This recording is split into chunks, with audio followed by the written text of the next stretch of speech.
My name is Jason Huber. I am the Executive Director of Teenagers Inc. in Chestnut Hill. I'm also the Director of Education at Quadrat Academy. Teenagers Inc. is a service organization based in Chestnut Hill that also has an international service trip to Guatemala. It just so happened that I started a company called the Global Classroom Project. And I was working on social entrepreneurship, where we were doing good and doing well at the same time. And the Global Classroom Project was empowering teens to earn a service and immersion trip abroad while making a difference along the way.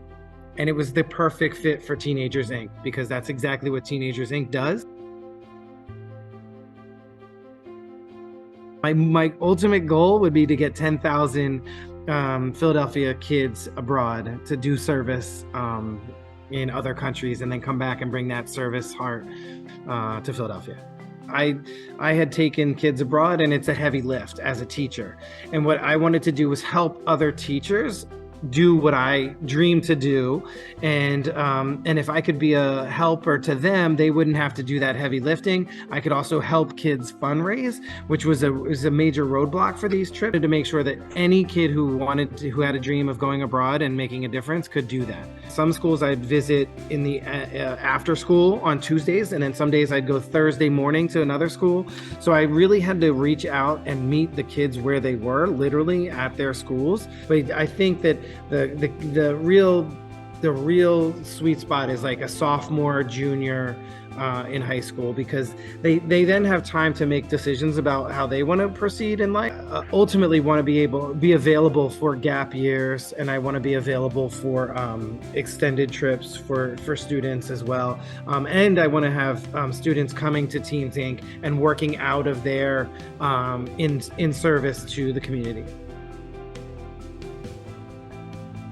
That love of travel, like, it never left. Like, I was, wanderlust is a real thing. I really wanted to see more and more and more.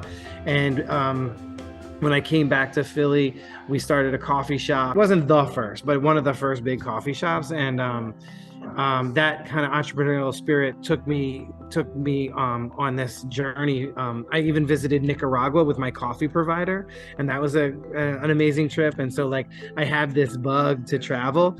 And there was a moment in time when I was traveling with my family and friends when I realized that I had to take kids abroad, and kids needed to have this experience so that they could make informed decisions about their lives.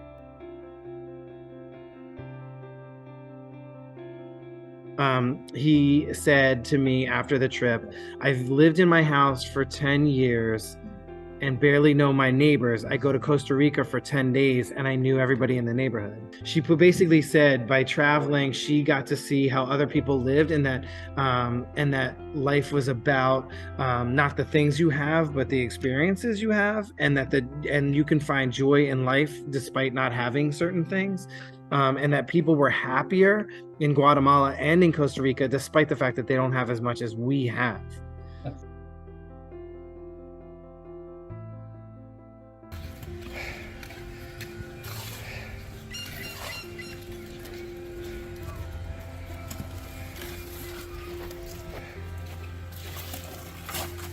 So I am certainly hopeful that kids, by having these kinds of experiences and serving others, can get that perspective, and then the violence will start to quell, and they can start to do good things at home.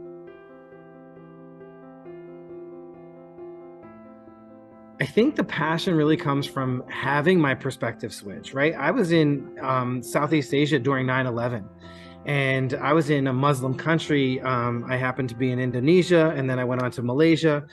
And people reassured me time and again that I was safe. And another moment was a time when I was traveling with my friends and family on the beach in Honduras, when I just realized that kids have to have this experience.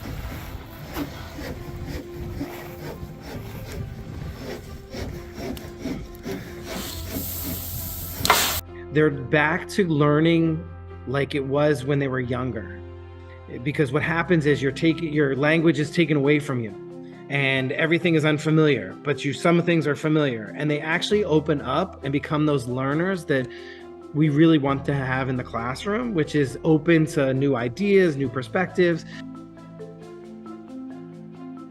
So there was a gentleman who used to come into our coffee shop who was part of Chestnut Hill Rotary, and he told us about it, and I looked it up, and I didn't realize it was an international service organization. And then I was like, wait a minute, what? This is so. I knew about it before I even was doing my thing. And then once I was doing my thing, I was like, wow, I really need to be connected to these guys, because if they're doing it, and they have years and years and years and years and years of experience, that they've been doing it, and they did it before I did it, and before it was done, they were doing it. And that was really kind of motivational and inspirational, because I want to do it well. I'm a scuba diver. I love scuba diving, and I've been scuba all over the world, and logged over 110 dives.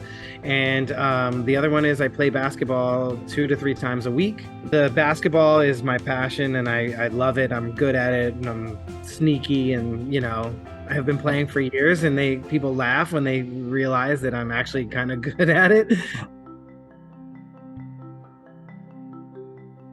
People become mindful. And the reason why I want people to become mindful is because I want people to live their dreams. I think I'm passionate about nature and getting outside and but they all bring me back to this peace of mind.